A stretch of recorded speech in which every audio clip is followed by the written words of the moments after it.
Welcome to the Humans Outside podcast, where we are building a life around getting outdoors through learning from fascinating outside-minded guests. I'm Amy Bouchatz, a journalist originally from the beach in California, now working to love nature from my home in Alaska. Since September 2017, I've spent at least 20 consecutive minutes outside every single day, no matter the weather. On this show, we hear from others who make heading into nature just a part of who they are while we work to do the same. If you love what we do, you can support Humans Outside on Patreon or leave us a 5-star review wherever you get your podcasts. Ready for the good stuff? Let's go.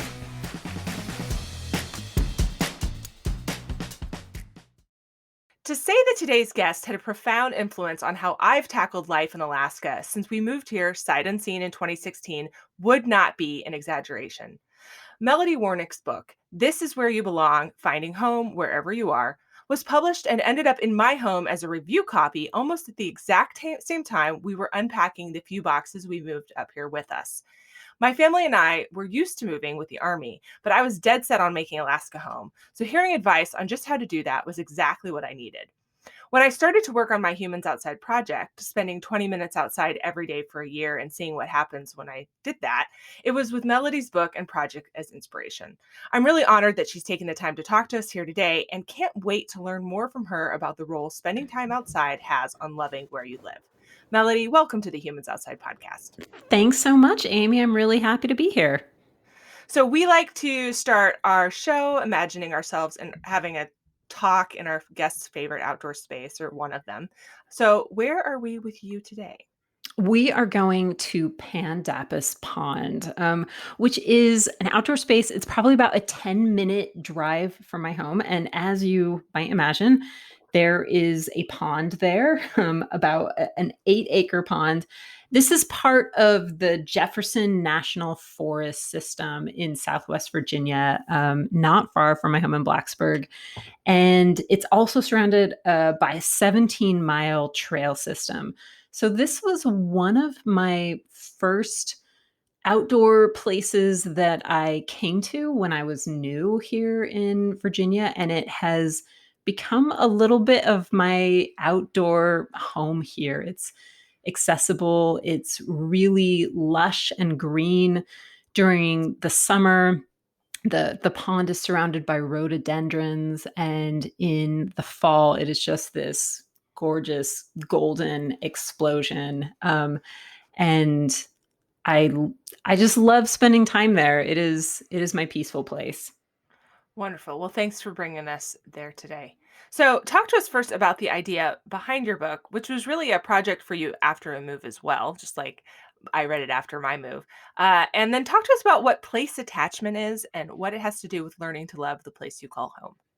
Yeah, so I, like you, maybe even a little less than you, had moved around a bit as an adult. I had grown up in Southern California and never moved a single time till I went to college, was very stable geographically. And then at the end of college, I got married, and my husband and I started moving around. So, we moved to Maryland for a job, we moved to Utah for another job, Iowa for grad school. And then we had a brief stint in Austin, Texas for a job, and then finally landed in Blacksburg, Virginia for another job. My husband got hired as a professor at Virginia Tech University. And I kind of hated it here at first. Blacksburg is a town of about 42,000. It's a college town in the Blue Ridge Mountains of Southern Virginia. It is a place that a lot of people really love. But when I was new here, I just felt like I did not belong. And it was kind of this thing where every time I moved, I noticed that some places just felt like home a little faster than other places. There were places where it was easy to settle in, and there were places where it was a little harder to settle in. And this was definitely one of those hard places. And I think partly that was just it. You move to a new place, you don't know anyone, and it's always kind of hard. It's always difficult to find your place in the local society. But in this case, it was also, Southern Appalachian, people had strange accents. And we had not been here very long before I was like, well, that did not work out. We tried Mhm. it, it did not work out. We need to move on again. And I knew that that wasn't going to happen. My husband had just started this new job and we had two kids who were at their new elementary school. And I realized that I needed to learn to be at home here. I wasn't sure how long we were going to stay, but I knew that for me to feel happy, I needed to settle in and put down roots. So I've spent most of my career as a freelance writer, and so I'm used to kind of this thing where you have a problem, you're going to talk to an expert about it. You're going to do a little research and figure out how to solve it. Like I am doing with you today. Right, exactly. I mean, it's a beautiful thing. You just call up someone who knows a little more than you do or something. And so that's kind of what I did. One of the great things about being married to professors, you have access to all the academic journals. And so I started, looking through them and trying to figure out, what is it that happens to make people feel like they're happy in their town? What turns a new place into an actual hometown?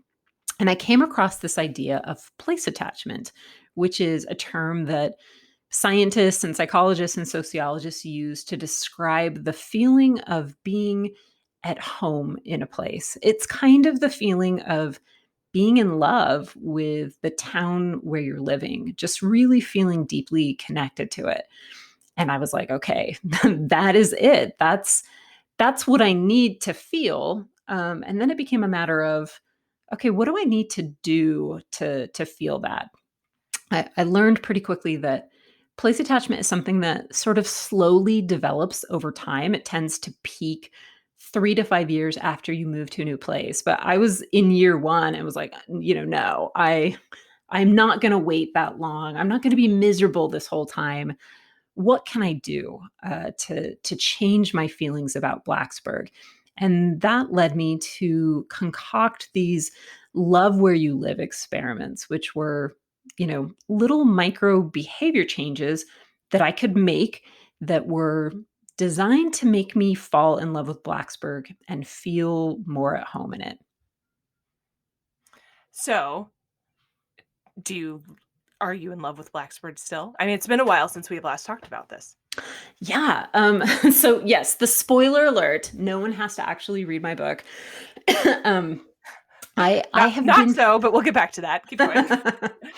I have been here 8 years now, and I love it. So, this is the longest place I've lived in my marriage. For my husband, it's his longest place ever.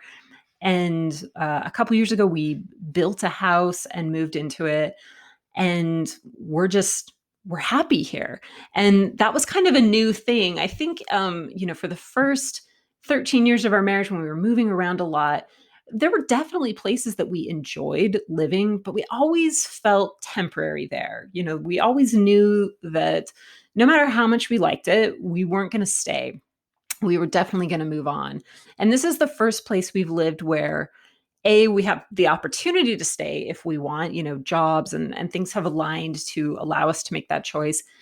And B, we don't really have interest in moving on. Mm. We kind of made this commitment early on that if possible, we wanted to get our daughters through high school here. My husband had a pretty mobile childhood and attended, two different high schools. And we thought, it can be nice for kids if they can stay in the same place. And so that was what we were going for, and we haven't quite achieved it. We haven't one daughter who's graduated, but we have also an eighth grade daughter, so we have a few years to go till we get her out of school.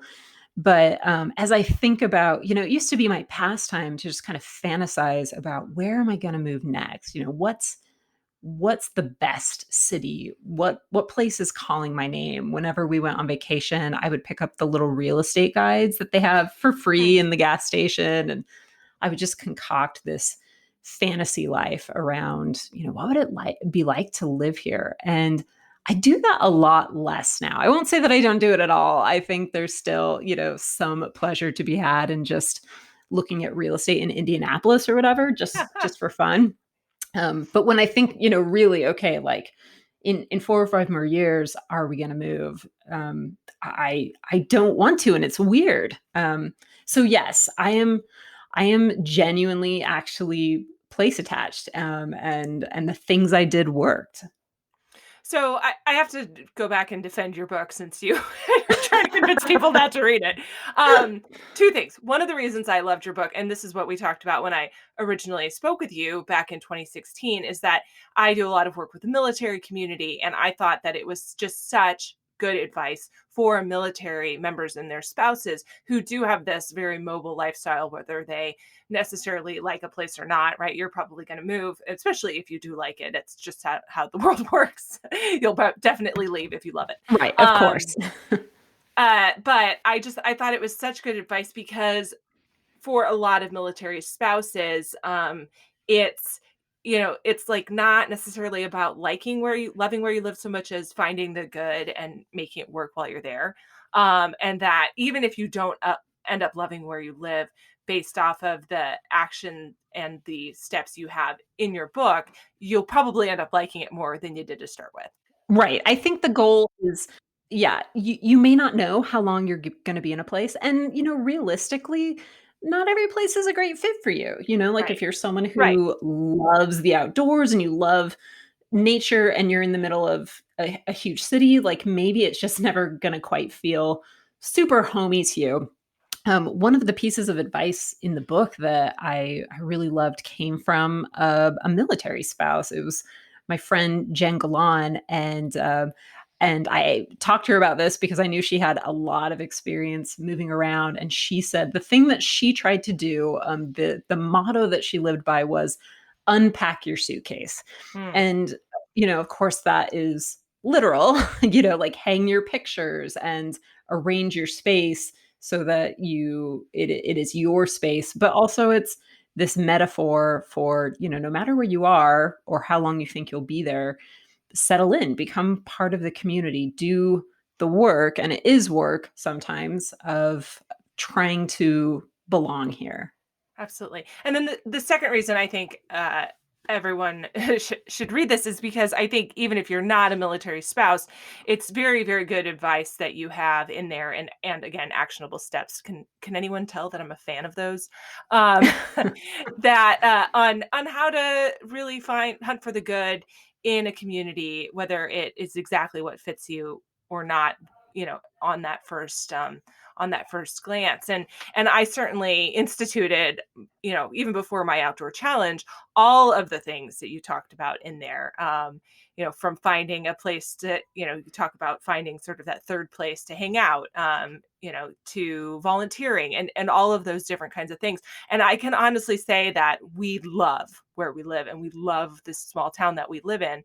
Now, would that have been true without trying those things? Maybe. It's basically Stars Hollow from Gilmore Girls. I mean, it's just like we With have a more fest snow. with more snow, and I mean, they have the festivals. We have Friday flings on Friday in the summer because, it's Friday. And Of course. and 3 parades a year that are basically identical, but just on different dates, and one of them's in the dark. And just, it's just this great little town, and I love the people, and I love it. But, I think I accelerated my timeline on that by trying the things you suggested. So thank you very much for those. Well, thanks, Amy. That is lovely to hear. And I think in some ways it comes down to your desire to Mm, fit in here. The fact that you're engaging in this practice of, like you said, looking for the good in your community, trying to find your place in it, making connections and relationships, shows that you wanted this for yourself. And so, it does come a little easier. But I think it is, a lot of how we feel about our place comes from our behaviors in our place. And so if mm. we act like someone who is place attached, someone who loves their community, the feelings tend to follow, even if they weren't there originally. Absolutely. And I confess to being an optimist sometimes, like often to a fault. So I will like this. Gosh darn it. I Anyway, will make myself like it. But, that's like great. I think that's healthy. You're just fine, Amy. There are times.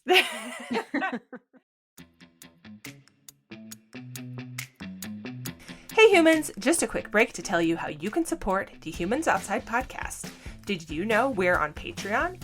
Patreon allows fans like you to support the podcast through a monthly pledge. By pledging a little cash each month to support the Humans Outside podcast, you can have access to my bonus features, guides, discount codes, and an exclusive episode on... You know what? Actually, just go check it out. You'll also get my eternal gratitude, of course. Check us out on Patreon at patreon.com/humansoutside. That's patreon.com/humansoutside. Now, back to the show.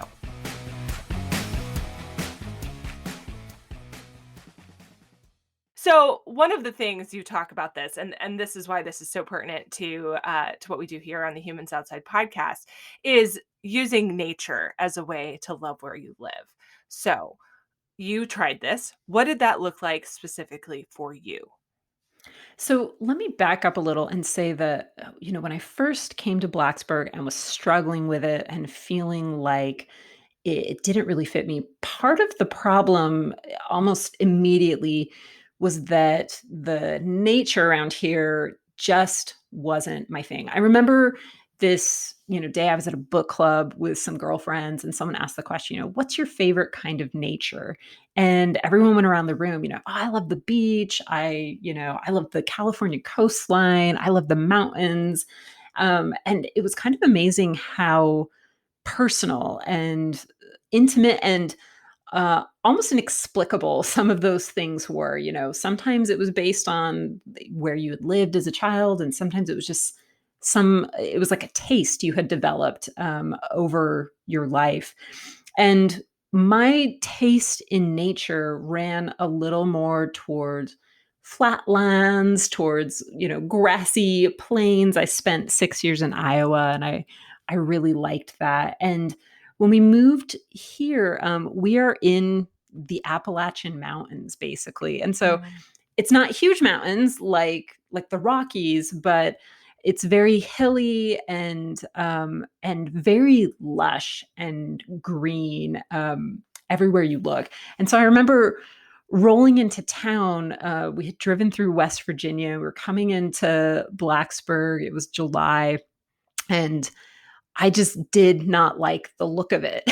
There was something about nature here, just how this place and its surrounds looked, that wasn't hitting me quite right. I think in the book I described, this feeling of, it was sort of this ominous, Grimm's fairy tale forest lurking everywhere. And that really led to my emotional struggle with the place when I first got here. Hmm.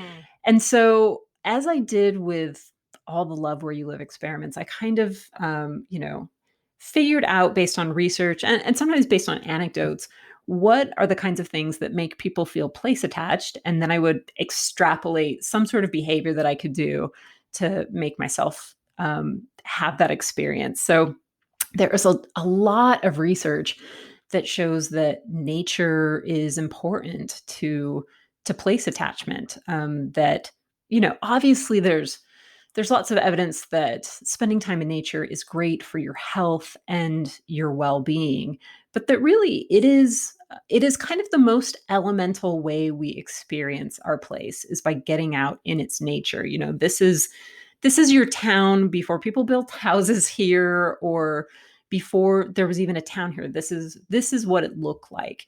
And it feels really important to love that about your community, to love the kind of nature and the kind of natural beauty that it offers. So for me, coming into this with sort of a bias against it, I knew I had to change that. And the way I did that, the Love Where You Live experiment that I embarked on, was just getting out in it. And we live in a place where the Appalachian Trail runs a few miles from here. Excuse me. The Blue Ridge Parkway is near here. there's a lot of hiking. This is a place where a lot of people come to hike. And so that's what I started doing.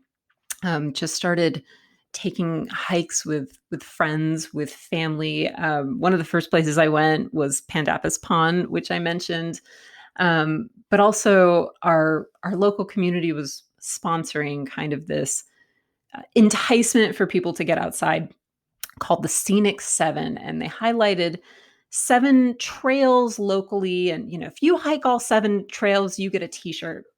So some friends and I decided that we were going to do this, and a few big groups of us would go on hikes with our kids, and um, there was something about having that experience with other people in Mm, nature that changed my feeling about my the value I was ascribing to this place, that hadn't instantly appealed to me, but now I had created happy memories there. Like, it wasn't just this scary Grimm's fairy tale forest. It was, the place where we had that funny experience walking through the cow patch, or where we waded in the stream.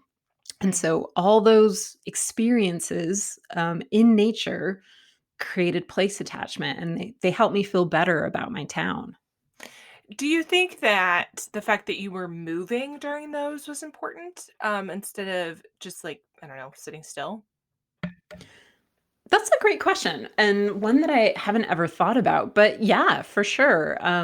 The fact that you're being active, Mhm, that you're doing something really physical, and it's something that feels really positive. I mean, it doesn't always feel positive when you're on the uphill of a huge hike, but it is definitely creating an experiential memory that feels more powerful than just sitting in your house. It's something different from how you spend most of your time.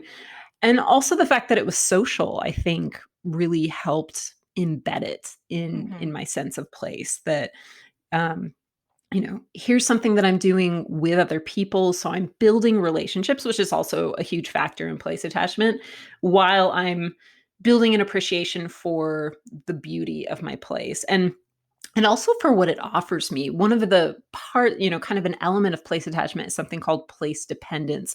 And it's this idea that people like places, or feel more deeply attached to them when the thing that they like to do, or the thing that they need to do, is reliant on this place. So, in a very basic way, that's like a farmer will have a place dependence for his farm, so his attachment will run really deep. But it's also something like, if you're a skier, you might feel a sense of place dependence for the place where you always go skiing. mm. Or if you're a surfer, you'll feel a greater sense of attachment and dependence for the beach near where you live. And so I think the more time we spend in nature, being physically active, doing something constructive, the more we have a sense of I need this place. I need something like Pantapis Pond so I can do the thing that I like and is enjoyable for me. So that's really interesting, juxtaposed to what you said earlier about, the nature in and around Blacksburg not being the nature that you were drawn to initially. So essentially, like, you learned to like this stuff while doing it, and therefore felt an attachment to the place because of the thing that you now liked. Am I accurate in that Yeah. Oh, yeah, understanding? absolutely. I mean, like, and that's the funny thing is, like, I am not a super outdoorsy person, or I wouldn't have ever billed myself that way. I'm not really athletic. Um, but I have kind of trained myself to like this one thing. And it was really an extension of, okay, this is a thing that a lot of people here are into. There's a lot of hiking trails around here. People come from across the country to hike the Appalachian Trail near Mhm, here. And if I want to feel connected to my community, I need to make this a part of my life too. I did that with some other things as well. Living in a college town, college football and tailgating is a really big thing here. And I totally hate football, couldn't care less, don't understand it. And yeah, I had this sense that if I wanted to be a true Blacksburg resident, I would kind of need to embrace college football. And so I started, going to a couple football games every season. And I still don't understand it. I'm still confused by what's going on. And yeah, I've learned to love aspects of it. We do this thing in uh, the Hokie football team runs onto the football field to the tune of Enter Sandman. They blast Enter Sandman, and everyone in the stadium jumps up and down. And I can hear Enter Sandman now, and it'll bring tears to my eyes because of this association with like these nice experiences that I relate to my community. And so I trained myself in that same way to really enjoy hiking. And I think of it as the thing I do with my really good friends. I have a lot of friends who are into it, and we'll go hiking together in small groups. Some of my best conversations have happened on hikes.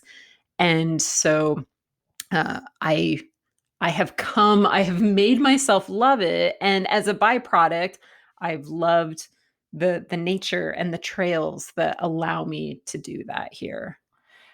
Two things. One, you said you're not outdoorsy, but that sounds outdoorsy to me. And two, big sympathy, empathy, and I hear you on the football theme. You said to be an Blacksburg resident, you have to, embrace the football. To be a resident of my house, you have to do that. And Oh, yeah. oh yeah. Yes. Yeah, so you're not really allowed to live here unless you are appreciative of the Ohio State University. Um which I'm Yeah. not. So Right. Well, and you kind of see how you do that in various parts of your life, right? right. Like there Yep. there are things that, maybe I would not naturally gravitate toward, but when you do it long enough, you forget that it wasn't your first impulse to embrace it and you just So start doing true. it. And yeah, I think as a kid growing up, I was always like, hiking. My family didn't do much of that. So it was always just this thing I felt like I wasn't very good at, or it felt like some monumental thing. And the more I do it now, the more the more I embrace it as part of my identity and part of my place identity Mm, too. It's interesting because for a long time, even after we moved here, I always thought of hiking as something you do with other people. This is a social event. You go with friends, or I would go with my teenage daughter, and I would never go alone. Well, my teenage daughter, i.e. the only one of my daughters who likes to hike, graduated and moved away. And it was kind of like, okay, also we're in a pandemic, so either I'm doing this by myself or I'm never doing it again. And just this fall really is when I decided that this was something that I was allowed to do alone. mm, And it's taken my love of the outdoors to a new level. I really like the social aspect of hiking.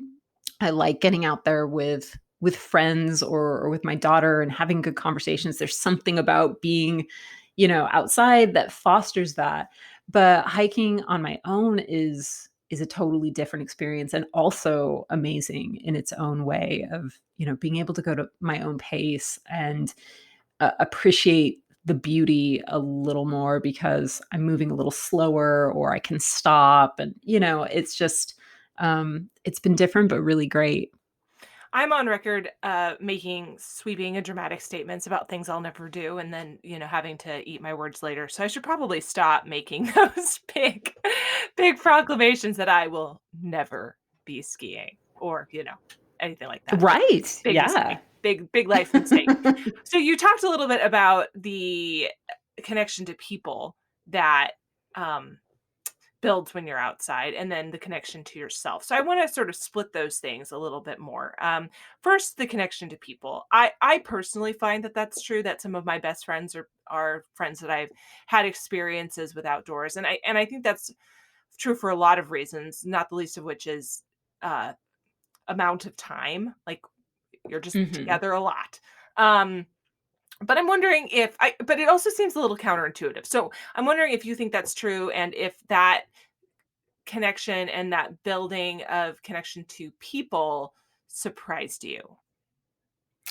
Well, you mentioned movement before. You asked whether just the fact of being in motion helped create those fond feelings or helped build place attachment. I think that is particularly healthy for relationships. Like, a piece of parenting advice I've heard is, if you have to have a meaningful, quote unquote, conversation with your child, don't do it staring at each other across a table. Mhm. Do it when you're facing the same direction and ideally when you're in motion. So I found for me as my daughters get older that the best place to have a deep conversation is when you're walking or when you're hiking, because there's something about the fact that you're doing an activity together.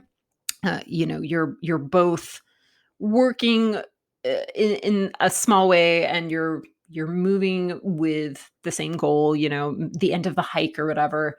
There's something about that fosters communication. And Mhm. so I don't think it's an accident that when we think about our friends and really great conversations we've had, a lot of those for me have happened outside hiking or even just like taking a walk in my neighborhood, but particularly being out on a good old-fashioned hike. So I think, time spent together is part of that, but I think there's something about just moving through the space together and, collectively encountering things that are challenging or unusual in some way. I wrote in the book, I mentioned earlier this Scenic 7 challenge. And one of the hikes that we were supposed to do was on the Blue Ridge Parkway, which is about a 40-minute drive from my house. So I went out there with a friend. We brought our kids. So together we had 6 kids, who were all, under 12 or so. Um, and we got kind of lost, and it was a weird trail that went through a cow pasture at one point. We were so confused, like, are we really going through this cow pasture? And it started to rain on us. And on paper, it was sort of this disaster of an experience. And yet, the fact that we had a disaster together means it's this great story that you get to tell. And, I think a lot of outdoor experiences are probably at that level, like was not fun in the moment, but it's amazing to remember. And so, Type 2 fun. right, exactly. Extra, another level of fun, Mhm. fun in the memory. And so I think nature puts us in those situations where that's happening to us, and that fosters community. Yeah. And then you talked about doing nature now alone. So I'm wondering, are you someone who usually likes to be alone? Is this something that you are you a um I am definitely an extrovert? introvert. Okay. I yeah, I am someone who likes alone time, and I'm happy to spend time with other people. I'm not like pathological about it or anything, but um it kind of surprised me doing this alone, because I think I had built it up too much that hiking is an event. It's something you Mm. schedule, it's something you invite all your friends. You need to plan for this in advance. You need to pack a lot of stuff. You need to have a backpack with snacks and water, and it is this big deal. And it's recently just in the past few months or this fall where I'm like, it's not a big deal. And I usually take a walk every day, but typically, just in my town, in the streets near my house. And this fall, when I had some time to take a walk, I would just drive up to Pantapas Pond, and that was where my walk was. Mm. And there is a difference between walking in your neighborhood and walking in nature, I think, I have a whole chapter in the book about walking and how valuable that is to place attachment, that when you're new to a place, walking helps you create mental maps that help you feel, it helps you locate yourself in space. Just the simple matter of knowing how to get from point A to point B comes a lot easier when you walk, because you're going at human speed. You're Mm, moving just a little slower than you do in a car. It helps you notice things. You're observing the houses that are going past, people's yards. You have opportunities for connection, because you're passing people on the street, and all of that is really valuable. But doing it in nature, um, it feels more meditative mm, doing it by myself than doing it with other people. I felt more appreciative of the beauty. It felt healing in a way. This was fall of 2020, when we're, in the depths of COVID and just a lot of chaos and craziness happening. And it felt really good to remove myself from that for a little yeah. bit and just have a moment of peace. You also, if I remember correctly, have a chapter on connecting to the history of where you live. Am I making that up? That's a thing in your book? It wasn't a whole chapter, it was a section Okay. of a chapter, I Okay. think. But So yes, I do talk about it. yeah, so it's I find that spending time outside also connects me to that in a sort of unique way. I have this memory of walking through Prince William Forest National Forest in Virginia, just during a visit, and sort of happening upon a trail and a sign that said something to the effect of George Washington was here. Okay. Um, and thinking like, well, hot dog, if I hadn't come down this little dinky trail, on like this, break during this trip I had, I would have never found this or known it was here. And I have that experience here all the time. If I hadn't walked through this trail, and taken the time to come down here, I would have never seen this piece of history and known this thing. Whether that's just an abandoned cabin, or whatever. Right. And there are a lot of those here, by the way. So it's not that unusual. And they may not be that old, because things really sort of deteriorate quickly in Alaska. Um, Wow. I've in fact, not to rabbit trail too much, but came across this. What I was like, wow, this must be so old, and then I realized, no, it's like deteriorating indoor plumbing, so not that old, but really looked old right then. Anyway, I find that I feel an attachment to where I live because I understand the history in a way I would not understand if I was just to read a book or go to the museum. Do you find that to be true? Yeah, absolutely. One of the stories I talk about in the book is I talked to a guy in North Carolina who had developed these. He called them "Walk Your City" signs, and they were signs that he put up. He did this in Raleigh, and then made it available to people in other cities that just encouraged people to go places on foot. So the signs would say something like, it's 15 minutes to such and such park, and the idea was just reminding people you actually can get places Mm, on foot. yes. And so as an experiment, I did that here in Blacksburg. I put up a couple signs, and one of the signs that I put up was, it's a 5-minute walk to Westview Cemetery. And it was, kind of this historical place, has some Confederate headstones and things. And I had never been there myself. I was putting up these signs instructing people to walk there and had never done it. And so as I put up the sign, I'm like, okay, the hypocrisy, I can cut it with a knife. So I'm actually going to do this myself. Walked up the street and went to the cemetery, and wandered through the gravestones, which is, its own interesting kind of experience. But Yeah. yeah, it was someplace I never would have stopped in a car. I wouldn't have chosen it as a destination. We are going to the local cemetery to explore it. But when you're on foot, I think there's always this sense of discovery. Mm, Like I get so super excited when I go down a street and I'm like, dude, I did not know this was here. Like this cul-de-sac back here. It's amazing to me. I stumbled on a little walking path over at Virginia Tech University and followed it, kind of going, I'm not sure if this is going to lead anywhere, but I'll see. And it led past another cemetery that is just randomly on the grounds of the university, but you can't get close to it unless you're on foot. And then wound to this place called Smithfield Plantation. That's one of the original homes that was settled in the area. And again, I wouldn't have chosen these spots as a destination, wouldn't have necessarily been able to get to them if I'd been in a car, but on foot there's just this sense of, I wonder what's around the corner. Hmm. And whether it's a piece of local history or just a bit of nature that you haven't seen before. I love that feeling of wanting to see what's coming next. Yeah. Can you offer 2 or 3 tips to people who want to increase their place attachment by spending time outside but don't know where to start?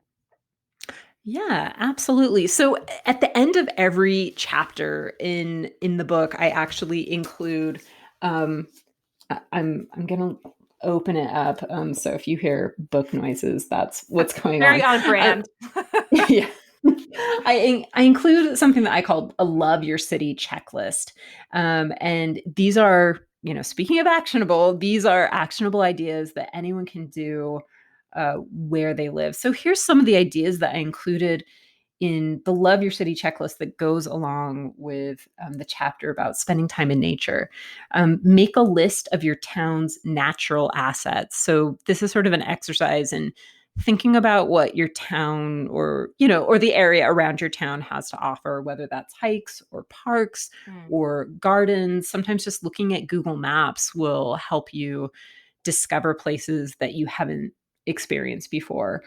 Learn the names of the flora and fauna in your area. mm, It really can change dramatically from place to place. And there's something for me about being able to point to a bush and say, that's a rhododendron, that is really empowering. It feels like I know about nature here. right.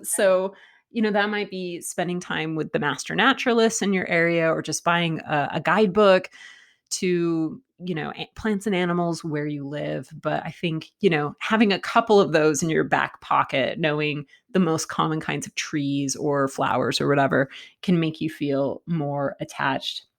um, and one thing that I always tell people, especially people who are moving a lot, is find a way to do the thing you love in your new community. And that could be a lot of things, but if you are a person who likes spending time outdoors, as I assume most of your podcast listeners are, figure out where you can do that here, where you are now. So if you like to bike, find the bike paths nearby, or if you like to spend time in water and you just had to leave the beach behind and you're really sad about it, find a river or a lake that can maybe quench that thirst for you Mm, in some way. I think too, one thing that I talk about in the book chapter is when people are place attached, studies show that they're more likely to engage in environmentally responsible behaviors because when you have a place that you love, you want it to last, you want it to look good, you want to take care of it. And so, in the general idea of these love where you live experiments being engage in the behavior, the emotion will follow. I would recommend to people to do some of those eco-friendly behaviors like picking up trash or recycling or turning off the water, miraculously remembering to bring your reusable shopping bags to the market, because that small effort at showing you value this place and you want it to be okay is a way to build place attachment. oh, so good. Such good tips. Thank you so much. So we've gotten to the part of our show where we talk about just some leftovers, just stuff I like to know. So, on the theme of going outside in your hiking adventures and other adventures around Blacksburg, what is you said you don't need all this gear, but maybe talk to us about some gear anyway. You're like, you must mention gear. Forget it, because we all know that good snacks or your favorite shoes or something make it just right. So, what is your favorite thing? So I'm gonna give you like the real geary sort of answer, and then kind of the maybe what will feel like a cop out answer, but is actually probably most important to me. So like a lot of people, I really like hydro flasks. I really love ice, and so having a water bottle that will keep my ice cubes intact adds a lot of enjoyment to my hiking I don't experiences. think that's a cop out. Yeah. Well, here is the cop out answer. Okay.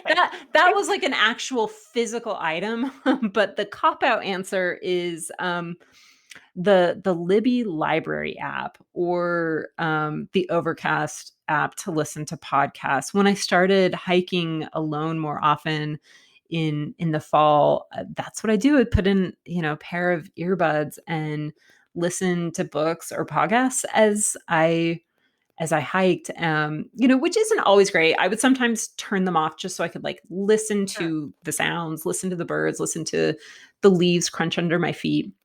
But if you have, an hour and a half that you've dedicated to hiking, it's really nice to like zoom through a book or so Yeah, when you're out there. And totally so agree. these apps have made it possible. Also not a cop out. Okay, thank you. You're absolved. Um, I'm like Thank you. I your appreciate it. outdoor priest. You're forgiven. It's fine. Yes. I will say that I do that too, but I use them. I play them out loud. Which, hot tip for folks: don't do that if there's like a lot of people on the trail, because it can be really annoying. But if They don't like you're that. no, like nobody wants to listen to your book, okay? But uh, if you're by yourself and the other people on the trail aren't people, they're bears. It's a great way to keep the bears away, is by like you're supposed to make a lot of noise, but that can be really hard to do if you're by yourself. And at some point, you've already sung all the Disney songs ever out loud that you can remember the words to. So now is a great time to let someone else do the talking in a book. So that's That is a hot tip for what I do. bear safety. Yeah, you got to do what you got to do depending on where you live. Yeah. So there you go. And although I do joke, now we're going to get one of my corny jokes. Okay. I joke that if you want the bears to attack you, you can play Nickelback and they'll attack you to make it stop. There you go. The bears are like, "Make it Yeah. stop." That's a free tip. Okay. Free joke. Anyway. All right. Do you have a piece of gear that you consider your most essential that's outside of those two things? Okay, so once again, I'm gonna do like a physical object and a non-physical object. So my most essential piece of gear is sunglasses, and I don't even have favorites. I buy like cheap, $12 sunglasses from Loft usually, but I cannot spend any amount of time outside without sunglasses. So those are a must-have.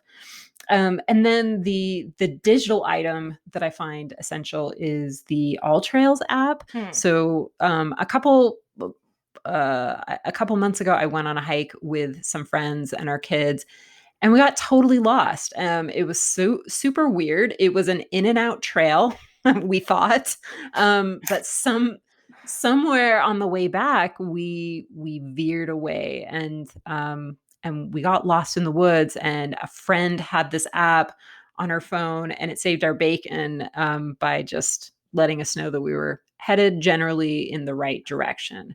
So I I Yeah. rely on that. I bet. Yeah. I mean, it's important to know where you are. So there you Yeah, that's helpful. go. Yeah. I'd call that essential. I think you're safe. Yeah, All thanks. right. Finally, if you would leave us with your favorite outdoor moment ever, if you close your eyes and just picture that ideal moment, where are you and what are you doing? So one of the things that I didn't write about the book, but was kind of integral to my feeling place attached to nature around here, was I volunteer with a camp for teenage girls that's run through my church. 1 week of summer, we spend a week in a old Boy Scout camp in Bastion, Virginia, and I have this memory of, the camp sits on flatland in kind of a bowl of mountains. And one night we had an activity where all the girls, there's like 80 teenagers and adults, we all gathered out in the field, and it was this beautiful night with a full moon rising over the mountains. And we just sat out there and sang songs, with our flashlights. And I think of that as just a beautiful example of what it can feel like when you're spending time in nature in a place that you love or are trying to love, coming to love with people that you enjoy. It feels really pure and holy in a way. And it's just a memory that brings me joy to think about it. Melody, thank you so much for being on the Humans Outside podcast today. We appreciate you. Amy, it was such a pleasure. Thanks so much for inviting me. That's it for this week's episode of the Humans Outside podcast. If you've enjoyed this episode, give us a little love and leave a rating and review to make it easier for others to find the podcast too. And by supporting us on Patreon, you get access to exclusive supporter-only benefits while making sure we can keep the podcast going. A huge, huge thank you to our current supporters. Until next time, we'll see you out there.